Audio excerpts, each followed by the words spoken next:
Intersecting Media presents. We interrupt our program to bring you this important message. The next thing in late night talk. Here we go. While you're working, eating, and playing, he's watching. It'll be like O10. Keeping you informed. Thank you. Jason Page. Demented and sad, but social. Covering all the day's news from a studio somewhere in Southeast Asia. Worldwide! And talking about it with you. Blah, blah, blah. You're Up Late with Jason Page. Hooah! Or up early. Good morning. But just stay up. It is time. Here's Jason. All right, thank you very much, Chad Erickson. Thank you for tuning in all across the world on Twitch, Facebook Live, YouTube, Twitter, wherever you're watching. Thank you so much for doing so. I am Jason. A busy hour ahead. Mondays always are. Mondays, it's, sometimes you get to like Thursday in a news week. Although with Trump in office, this wasn't the case. There was something to talk about literally every day. But with the typical news week, and this was the same in sports radio, Wednesday, Thursday would be kind of a difficult day. Where you're like, what are we going to talk about today? You look at your producer. What are we talking about? How many guests you got me? Because I ain't got nothing today. But that's the difference between that's the difference between hosts that prep and hosts that don't. They generally never really had that problem.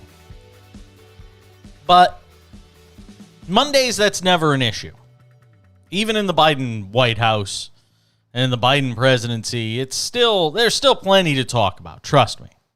And we will talk about all of it over the next hour. I'll try and see if I could squeeze it all in. Trying to line up a couple of guests for this week, too. Stay tuned on that. A couple of interesting stories, both in news and sports, that I want to get into, and we will do that. Hey, exciting news in Singapore today, where we are, broadcasting live, as the thing in the corner right above me says. Here in Singapore today, Disney Plus. We have moved in with the rest of the world. Well, at least some of it. Disney Plus arrived. Disney Plus arrived today in Singapore. So all you people talking about WandaVision, now I'll actually know what the hell you're talking about. I have not seen a single episode. I've only seen one episode of Mandalorian, and that was the first one. You see Baby Yoda in the background with the Mandalorian right there. If you look real close, you'll see it. If you watch us on TV, because you can watch Twitch on TV, which is kind of cool.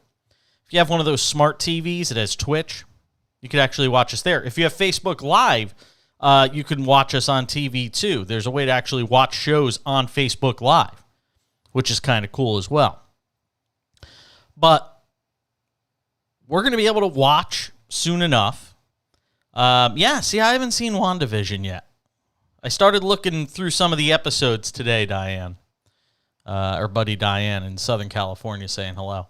I haven't seen WandaVision yet. I hear it's weird. I hear it's a weird kind of show. So we'll get to watch some of that hopefully this week. I've been kind of obsessed with, and I know I'm killing myself here because I don't have a lot of time today, and I'm kind of veering off course. But sometimes we do that.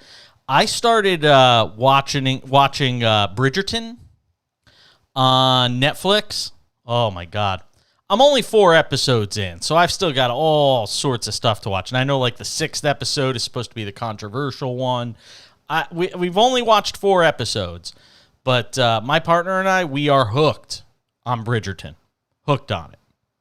Also, I mentioned on the show Friday that we are, or Thursday, whatever day it was, late last week, that we're trying like hell to figure out a way to get my dog to Singapore. He's in the United States. He's in Seattle. My friend Derek is watching the dog. Bless his heart. Otherwise, the dog would be at a pound somewhere. I'm kidding. Somebody would have watched him.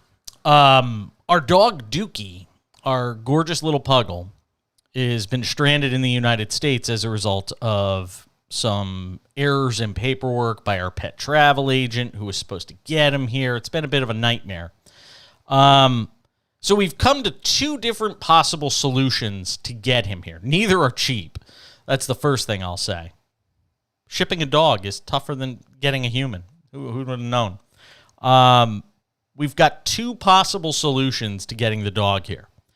One is a flight that would take him to Korea ultimately and then get him from Korea to here somehow, which is a bit of a hang-up.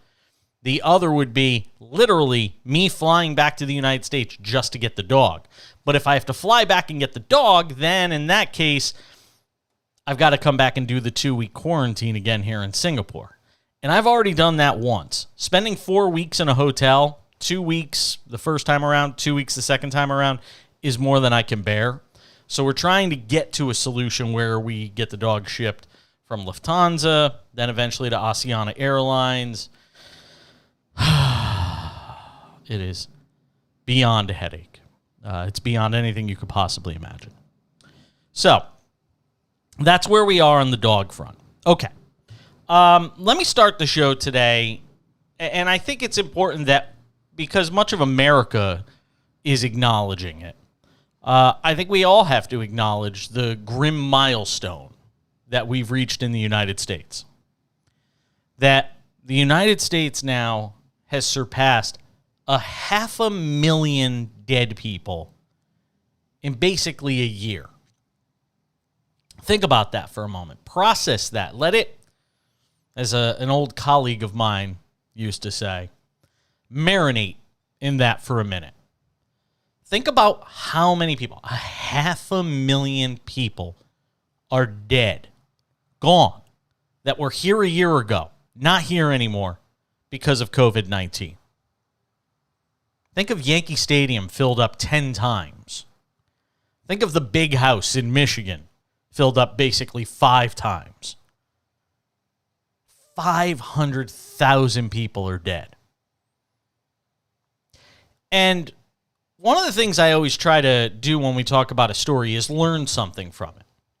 I always say, every segment I do that I used to do in radio talk shows, and I think I carry the same thing here to this show, every segment needs to do one of two things. I would always preach this to our producers that I used to work with. Every segment needs to do one of two things. It either needs to inform or it needs to educate. And when I think about coronavirus and 500,000 people dead, I'm stuck. I'm stuck trying to find something good that we've learned from it. I'm stuck there. I can't figure out the good that's come from this. I can't figure it out. Everything I come up with in terms of coronavirus, and if you guys got something, send it to me in the chat box. If you guys got something, I'm all ears. Because I can't think of anything good that's come from coronavirus. Everything I've come up with is bad. What, that we're a heartless, in some cases, a good percentage of the country, soulless country that doesn't care if old people die because, they're disposable, they're old anyway, they're in their 70s, they'd be dead in another few years anyhow. When this whole thing first started, I wish I had the tape handy. I could go find it, but it would take time, and given that we're a live show and I'm just one human, I can't really do it. But if you go back and listen to some of the Intersection podcasts, which are available on Spotify, Apple Music, TuneIn, Google, Stitcher, Google Play. If you go listen to episodes of the Intersection podcast, I was saying something a year ago that people are just figuring out now. We don't care about old people in the U.S. People in the U.S. don't care about the elderly. We treat our elderly in the U.S. like garbage compared to the way other countries cherish senior citizens. They cherish them. United States, not so much. And that's I hate to say it, but that's one of the biggest takeaways among many. But it's, to me, the biggest takeaway I come with. I travel around, I've traveled around the world some, and now I'm parked here in Singapore. And I watch the way younger people show deference and respect to their elders. That you see younger Asians and younger Indian people in Singapore that will walk hand in hand. I'm talking elder kids, 20s, 30s, 40s, walking with their elderly aunt or uncle or mother or father and holding their hand. There's this closeness that exists in this culture, and it's one of the things that actually lured me to Singapore. It was one of the first things I ever acknowledged and noticed when I came here in 2017 was the fabric of the Singaporean family, which, again, Singapore has a lot of people that have come here from other places. China, Korea, Indonesia, Malaysia, India. It has a lot of transplants. But one thing that seems pretty solid amongst all of them is the fact that there is the close-knit family group, that close-knit family unit, which is something that in the United States seems to have slipped away more and more. And I know I kind of sound like an old fuddy-duddy when I say that, but I grew up in a household where we had dinner on the table every night at 5 o'clock, 5:30, between 5 and 5:30, depending on how my dad's day at work was going, working at AT&T. I'm not talking about like the AT&T cell phone store. I'm talking about literally AT&T, the phone company. And depending on what time he got home, Mom would make dinner. We'd all gather around 5 or 5:30. If I had a baseball game, it was a little earlier. Stuff like that. But those days are gone. And it's part of this chipping away at the fabric of family. And again, I'm not talking about from a conservative standpoint and, family is one man and one woman and you can't have two guys getting married. I'm not talking about that. I'm talking about just that family unit. Whether it's two men that are married, two women that are married, whatever it may be. You see that a lot here in Singapore. The elderly are valued here. Family is valued here. Community is valued here. The common goal is valued here. And again, this isn't a Singapore versus the United States thing. It's just perspective based on seeing the way another culture lives outside of my own. That's another thing that I guess when you ask, what have we learned after 500,000 people dead? It's that one for all and all for one, no, doesn't really exist. It's every man for himself, by and large, in the United States, or at least a large portion of it, at least half of it. It didn't get me, I'm okay. Didn't kill anybody in my family. I thank God that nobody in my family has died from coronavirus yet, knock on wood. I know other families. I am intimately close with other families who have lost somebody. Good friend of ours, Jessica. Somebody we went to high school with. Still very friendly with. Lost her uncle just a couple weeks ago. Not an elderly man, not somebody with tons of comorbidities or anything like that. Gone. And I've had people in my immediate family who have had coronavirus. But thankfully, I haven't lost anybody. And in our own family, we did play it very carefully. We didn't have Easter or Thanksgiving, and even Christmas was kind of muted. But a lot of people just didn't play it safe that way. A lot of people thought it won't happen to me. And a lot of people, unfortunately, to the tune of 500,000 now, are gone as a result of that mentality. Think about a year ago where we were. Remember when Donald Trump said, and slowly it'll fade away, slowly it'll be gone. 500,000 people dead.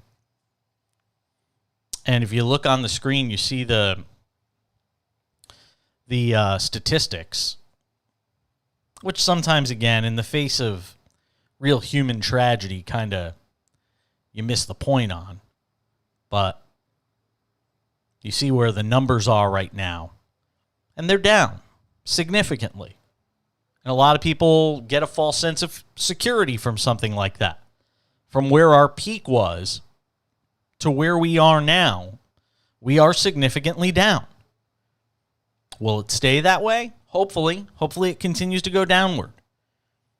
Now that the vaccine is getting out there and getting into more arms, we're getting closer to a day where this new normal disappears and we return to the old normal. But we have to learn something from this. We have to take something valuable away from this. Not just the lack of humanity. Not just that sometimes you need the federal government to be able to step up. And you can't just leave it to the states. Not just that you shouldn't inject bleach or disinfectant into your arm. Maybe there's a way we can do the bleach injection. Like a cleaning? Oy vey. You think back to some of it, and it's real. This actually happened. You had the President of the United States getting on stage at the White House, stepping up to the podium and saying, maybe we could do like a bleach injection. God. And there are still people that will swear by the man, which we'll get to coming up in just a couple of minutes. But 500,000 people dead. Hopefully it wasn't somebody that is close to you. And hopefully we're on our way out of this terrible situation in the United States. Again, I'm in a country in Singapore where if they have one localized case of COVID, everybody drops what they're doing. One. And that's in a country with 5.5 million people. Over 5.5 million people. One case, and people like freeze up and get nervous. That's how low the case count has been here for such a long time. And again, it all boils down to, and I know I'm kind of ranting a little here, it all boils down to what you find acceptable. In this country, they did not find it acceptable when they had a spike, a significant spike, and they killed it. 2-month circuit breaker. Boom. Nobody's going anywhere. Unless you've got to go to the grocery store, you're going home. That's it. Nobody's working. You work from home if you can. If not, we'll make sure you're compensated. Done. 29 deaths. Over 5.5 million people. One of the most crowded island nations in the world. 29 deaths. Don't tell me it can't be done. We're coming back.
All right, we welcome you back.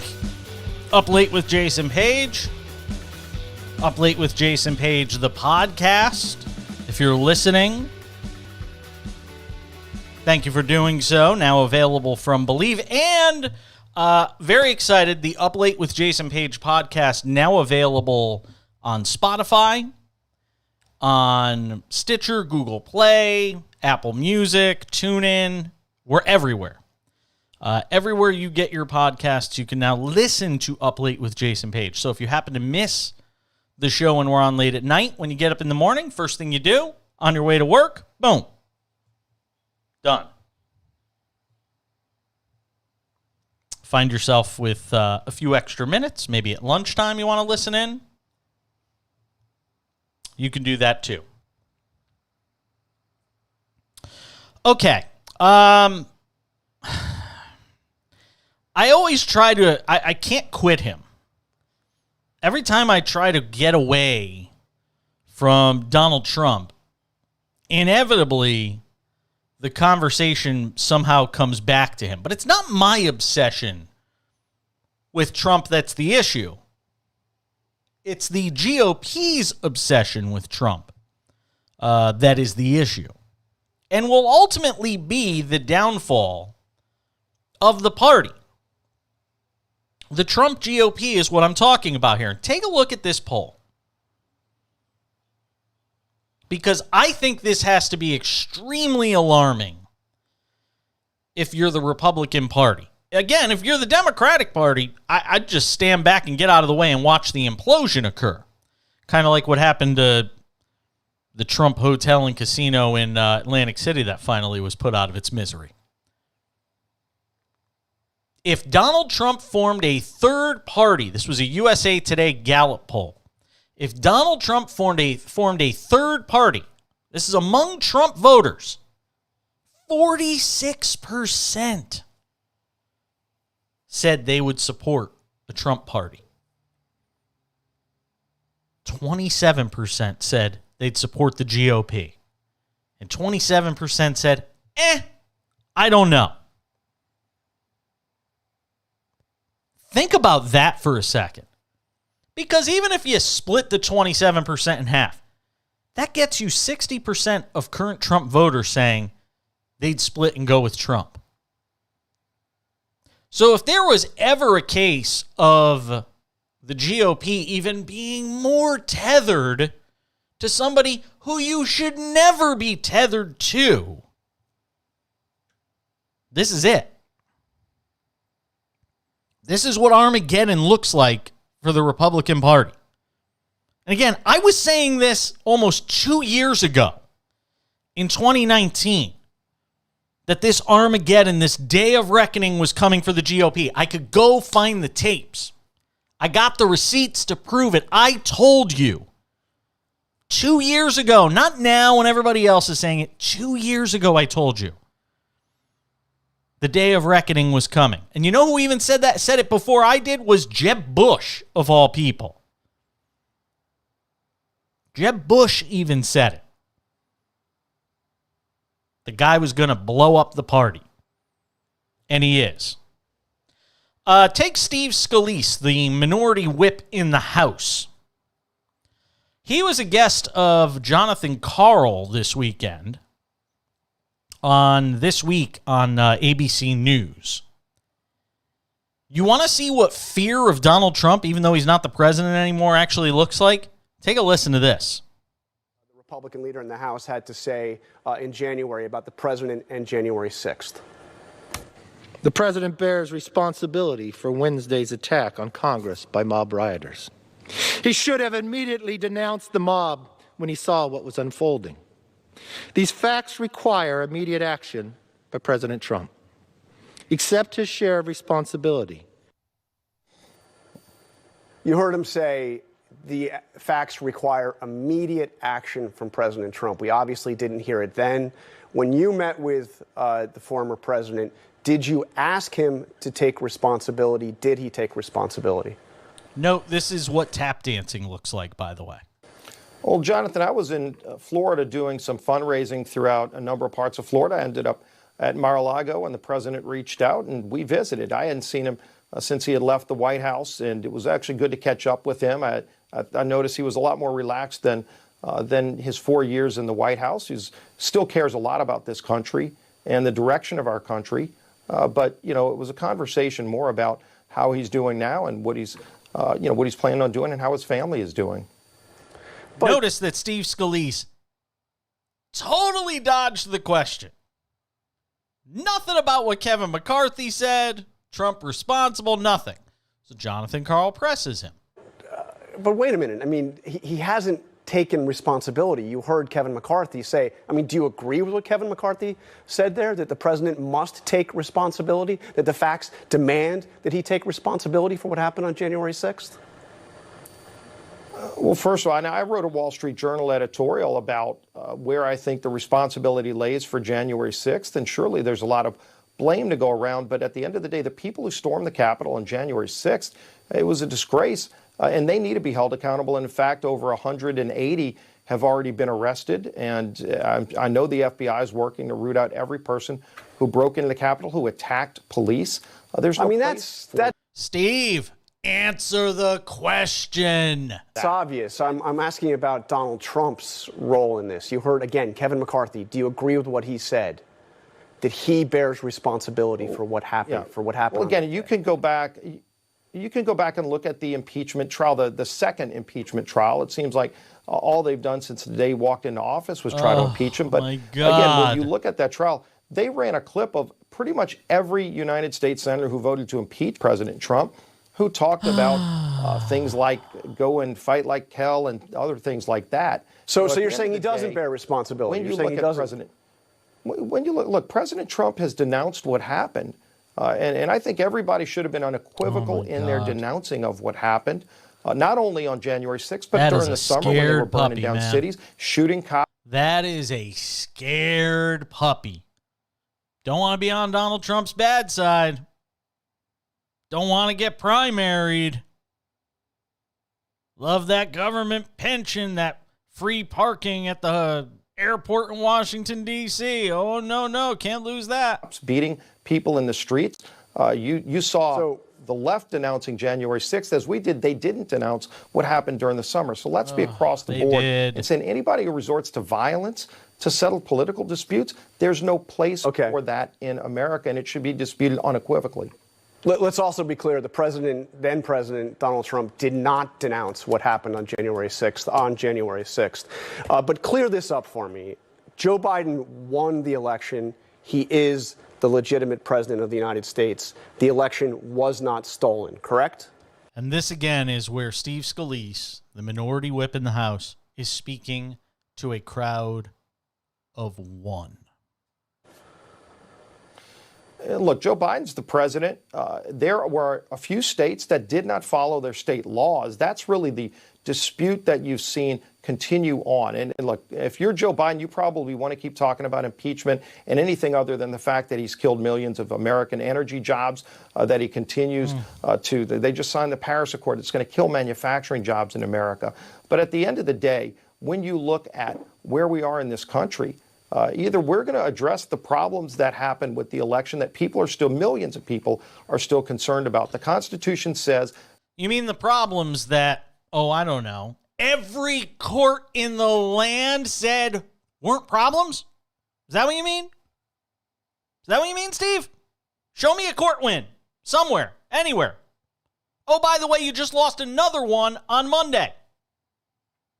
Supreme Court said, nope. We're not touching Pennsylvania. Just doesn't stop with these. State legislatures set the rules for elections. That didn't happen in a few states. And so going forward, look, Joe Biden's the president. But does he towards what people are angry about? But Congressman, I know Joe Biden's the president. He lives at the White House. I asked you, is he the legitimate president of the United States? And do you concede that this election was not stolen? Very simple question, please. It is a simple question. Once the electors are counted, yes, he's the legitimate president. But if you're going to ignore the fact that there were states that did not follow their own state legislatively set laws, that's the issue at heart that millions of people still are not happy with and don't want to see happen again. Look, you can rehash the election from 2020 all day long, but there are people concerned about what the next election is going to look like. Are we going to finally get back to the way the rule of law works? And I think that's the biggest frustration many people have is those states that didn't follow the law, are they going to keep doing that in the future? Or are we going to finally get back to what the Constitution calls out for electing our leaders? Doesn't want mail-in voting. Only in the United States, does one major party not want more people voting. Only in the United States. Because they know the more accessibility you have to voting, the better the chance you're not going to vote for the Republicans. They know it. You saw it. Huge turnout in November. What? 150 million people voted? 155 million people? I don't know, whatever the number was. Yeah, it was about 155 million. In the battle of ideas, Republicans lost. And they lost because they had an extremely flawed candidate, who Steve Scalise apparently is okay with running back to. It is mind-numbing. And here's the thing. A couple of quick things here, because I don't want to spend... I got a lot of other stuff I want to get to here. Couple things. First of all, two big rulings out of the Supreme Court on Monday. One, Pennsylvania, they said, we're not touching it. We're done with it. The election's over. Move on. Two, Trump's taxes. Cy Vance, Southern District of New York, they got Trump's taxes. So now you have the GOP running to coddle and nurture the hurt feelings of this orange menace. And who knows, 6 months down the line, you could be talking about the RICO statues catching up to Trump and him winding up behind bars. They're bringing in mob. They're bringing in people that used to investigate the mafia for this one. That's when the mafia goes down. The mafia doesn't go down for killing people. No. When the mafia goes down, it goes down for RICO. Wire fraud. Financial crimes. Oh, but he's one of you, that Donald Trump. Yeah, he's one of you, hiding his millions, handing it to his kids so he doesn't have to pay taxes on it, paying off strippers, not really counting it. Oh, yeah. You got a world of trouble right now if you're the GOP. If you're backing the Donald Trump horse, who, by the way, he's going to go to CPAC. Trump's going to go to CPAC, this conservative convention, in a couple weeks. And he's going to declare that he is the presumptive nominee for 2024. And what the hell are Republicans to do in that situation? I'm not rooting for the GOP implosion. The United States needs two healthy political parties, at least two healthy political parties. So I'm not rooting for a GOP implosion. But you are staring one in the face when you've got CPAC a couple of weeks away, the president declaring himself the presumptive nominee for 2024 to represent the party, and he could be 6 months, 9 months, 12 months away from being indicted. Maybe even less than that. Well, the New York thing, it's taxes, it's this, it's that. What about Georgia, where he interfered with a federal election? Could wind up behind bars for that. This is the horse you want to back? Time and time again, I say it. The GOP has its chance to jump off the Trump train. There's still another stop before this train goes over the cliff. And they just won't do it. They can't let him go. They just can't unlove him or the people that support him. But that's an alarming poll on your screen right there. That's a very alarming poll on your screen. Because that means a split, and you can wind up with a second conservative party, a second Republican party. You could wind up with Trump as a nominee in 2024 and the Republican Party splintering off, nominating its own presidential candidate. And now whoever the Democratic nominee is, smooth sailing to the White House. It's a big problem for the GOP, and they better get it figured out. All right, we've still got plenty more to do on this program. I have the anatomy of the latest mass casualty shooting in the U.S. Oh, guns are great. Yeah, just keep buying those guns and bragging about your guns and your babies and cleaning them and oiling them, and it's great. We'll tell you about the latest mass casualty shooting. And Rudy Giuliani, I have no other way to say this, could be the biggest scumbag walking the face of the earth. I have no better way to say it than that. We'll have the evidence next, up late.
We welcome you back up late with Jason Page on this Monday/Tuesday, depending on where you're listening and how you're viewing or listening to the show. Don't forget the Up Late with Jason Page podcast now available. If you can't stay up and watch us, get up in the morning, get the podcast and listen.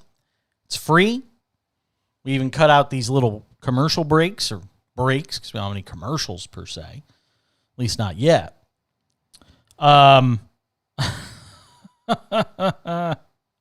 Our buddy Dave was weighing in the chat room about the demographics of who voted for Republicans and Democrats.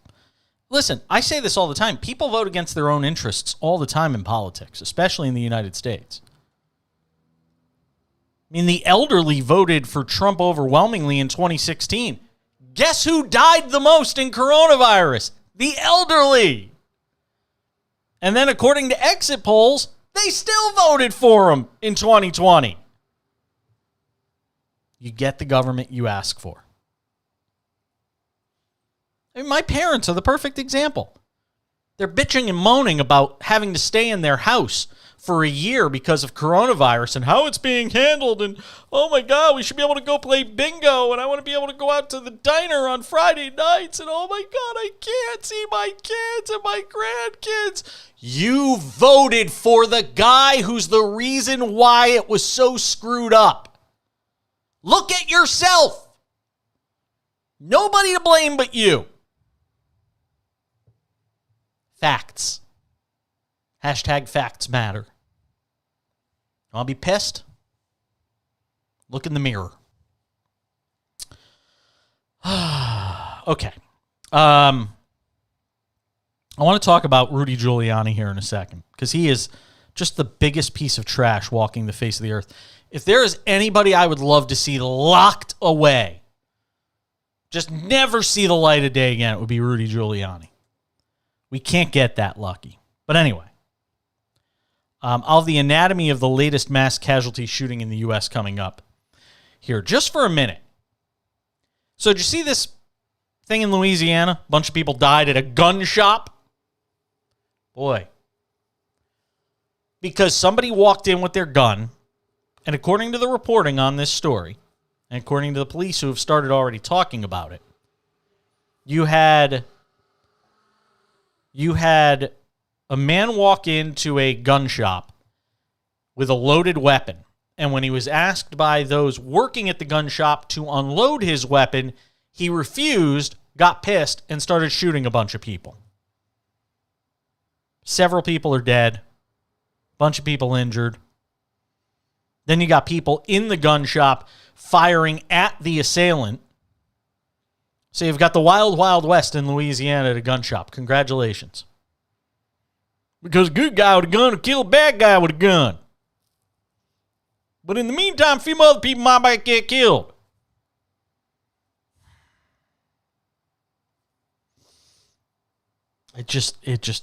It never ends. This is the United States. So that's the anatomy of the latest gun shooting in the United States. We'll get more details as we kind of go along, but it's just amazing. All right, so let me talk about Rudy Giuliani here for a second. By the way, you'll want to stick around the final few minutes of today's show. For all the bad news we've talked about today, I've got the coolest thing you will see anywhere, TV, video, social media. Coolest thing you'll see today is the final 3 minutes of this show. I promise. That's coming up. Why is Rudy Giuliani a scumbag? This is Rudy Giuliani on Steve Bannon's talk show. Rudy Giuliani on Steve Bannon's podcast, video show, whatever he does. Something similar to what I do, though. So I'm not going to knock that. I will knock the content, because you're having Rudy Giuliani on, and he's saying things like this story. Listen to how utterly creepy and disgusting this is. Do you have time for a funny story? Yeah, we got about a minute. I get this one done in a minute. So every once in a while, I was always his partner. So we'd always ride together. He always wanted me to drive because he wanted to be smoking cigars. By the way, let me just say here, this is Rudy Giuliani talking about a story of him and Rush Limbaugh playing in a golf tournament with Michelle Wie. Rudy Giuliani playing in a golf tournament with Michelle Wie and Rush Limbaugh. It's a celebrity tournament. Okay. Now that you have some more context, here we go. Together, he always wanted me to drive because he wanted to be smoking cigars. So one day we're driving, and these paparazzi are driving us crazy. They're taking pictures. And he said, "Giuliani, what did you do now? They're all following you around. You know how I hate pictures taken. I know you're famous, but damn, can't you tell them to stay away?" And he's like growling. And I say, "You just come up to the green with me. Come on." So on the green is Michelle Wie, and she's getting ready to putt. Now, Michelle Wie is gorgeous. She's 6 feet, and she has a strange putting stance. She bends all the way over, and her panties show. And he said what? No. What did he just say about Michelle Wie? Pro golfer Michelle Wie, one of the best golfers in the world, Michelle Wie. She bends all the way over and her panties show. And the press was going crazy. They were following her all around because they were trying to take pictures of her panties. I said, Roger, it's not me, it's not you, it's her panties. Right? Is that okay?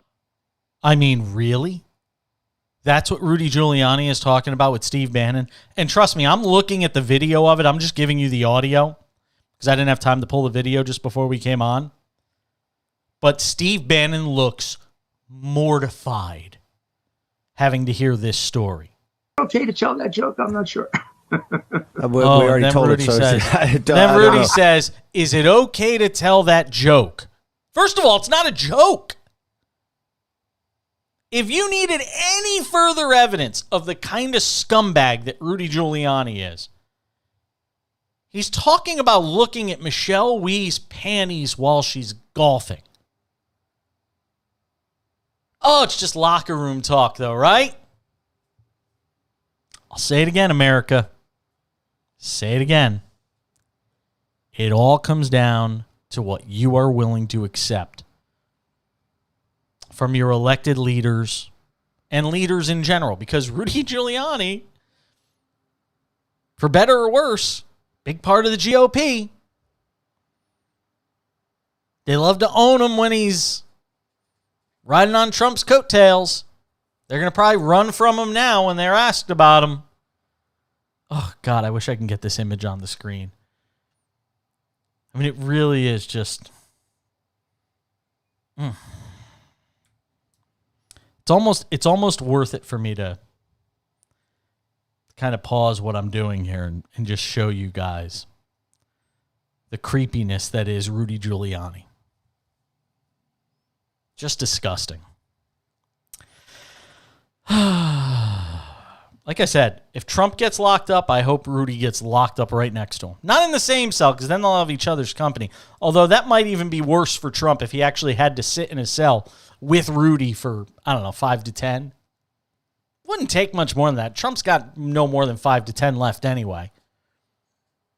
God knows Rudy doesn't have much left. I mean, the guy's leaking oil during press conferences. But man alive. Ugh. Talking about Michelle Wie's panties. Press was going crazy. They were following her all around because they were trying to take pictures of her panties. I said, Roger, nobody's trying to take pictures of her panties. Nobody's trying to take pictures of her panties. Rudy, you're the only creepy old man there that was trying to look at her panties, which, by the way, she doesn't even wear. It's not panties underneath the short skirts that they wear when they're playing golf. They're special shorts. They're athletic shorts that are underneath. You're not looking at her panties, you dumbass. You don't even know what panties are. Mind you, this is the same guy that tried to deny he was trying to get with the girl in the Borat 2 movie. That woman that was going to interview him, which still is one of the strangest stories of 2020, was Rudy caught in a compromising position in the hotel room with this actress from the Borat movie, where Rudy says, "Oh, no, I was just tucking in my shirt." Yeah, while grabbing your junk. Unreal, man. Unreal. All right, I've got the coolest video you will see all day coming up in a couple minutes, and a little peek at what we're going to talk about on tomorrow's show. That's next, up late.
We welcome you back up late with Jason Page on this Monday/Tuesday, depending on when you are listening.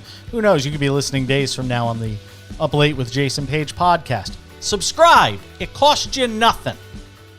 Subscribe to the podcast. Share it with your friends. It's all sorts of fun. Talk about all sorts of different things. It's good times. I put the link in the chat room for the Rudy Giuliani video of that interview with Steve Bannon, just so if some people want to see it. It's just, you got to see it to believe it. That's all I'm going to say. You got to see it to believe it. All right, coming up in a minute, the coolest thing you will see all day on video. I promise you. You're going to want to stick around and watch this. That's coming up. Tomorrow on the show, the interesting back and forth. I didn't do any sports today. I will do some tomorrow. Couple of different stories. One involving Cam Newton that I want to talk about. And the other involving the NFL and ESPN in a bit of a tug of war over the next rights package, TV rights package for ESPN/Disney, ABC, and the NFL. And I got a guest that I'm trying to line up to talk about it as well, because I know a lot of people obviously care about the NFL. So we'll do that on our show tomorrow. All right. Anybody who knows me knows last week I talked about the Mars rover landing as one of the coolest things you'll ever get to watch. And we've had little bits and pieces of how the different Mars rovers have touched down and what they've done when they've landed on the red planet and all of that. But you have never seen anything like what I'm about to show you, released by NASA on Monday. I can't even describe it. Watch it for yourself. We are starting the straighten up and fly right maneuver, where the spacecraft will jettison the entry balance masses in preparation for parachute deploy and to roll over to give the radar a better look at the ground. Indicate chute deploy. The navigation has confirmed that the parachute has deployed, and we are seeing significant deceleration in the velocity. Our current velocity is 440 meters per second at an altitude of about 12 kilometers from the surface of Mars. Heat shield set. Perseverance is now slowed to subsonic speeds, and the heat shield has been separated. This allows both the radar and the cameras to get their first look at the surface.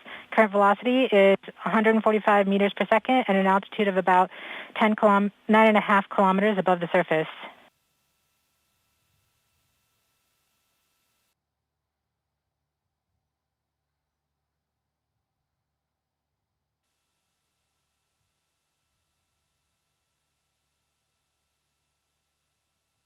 Nav filter converge. Velocity solution 3.3 meters per second.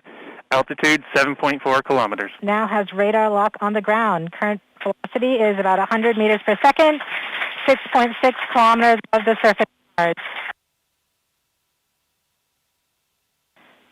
Perseverance is continuing to descend on the parachute.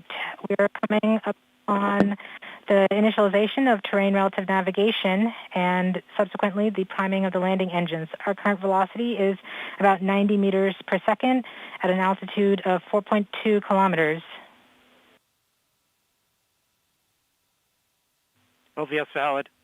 We have confirmation that the lander vision system has produced a valid solution and part of terrain relative navigation. Priming. TBA is nominal. We have priming of the landing engines.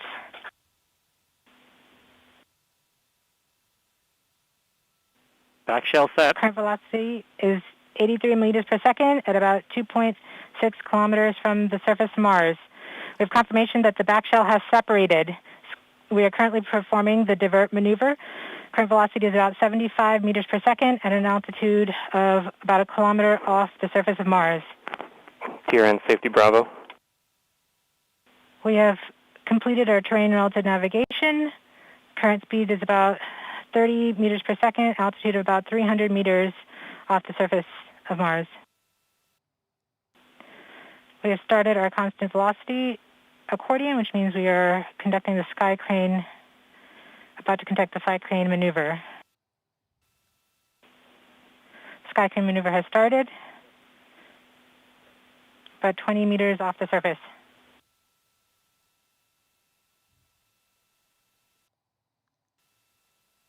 We're getting signals from MRO. Tango Delta. Touchdown confirmed. Perseverance safely on the surface of Mars, ready to begin seeking the sands of past life. Tell me a cooler video you will see all day than that. I get chills watching that. And that is amazing technology to be able to land a vehicle safely on Mars from Earth. I mean, I'm telling you, it's amazing. I figured that was a good way to wrap up our show for today. That is exactly what we will do. And on a good note, I always say. Thanks for being with us up late. We're with you every night, Monday through Friday, just about every night. Monday through Friday, 11 p.m. Eastern, 8 p.m. Pacific, 12 noon in Singapore. I don't know what time it is in Mars, but at some point there too. The Up Late with Jason Page podcast. Go and subscribe. If you can't watch us, listen. It's the same show, it's just the audio. You may not see some of the video segments, but you'll still hear the audio from them. It's free, and you can listen to it whenever you want. On your way to work. Do it. Do it. Do it. The Up Late with Jason Page podcast. Don't forget also subscribe to the Intersection podcast. Back with an all-new episode of that next week. Lon McCarron of ESPN's Poker World Series coverage. Lon McCarron, who's been in the broadcasting world all over it and back for a zillion years. Lon McCarron on my guest on the Intersection podcast next week. You can get that as well in all your favorite podcasting sources. I'm Jason Page. Have a great day. Stay safe. Mask up. Catch you back here next time. Bye.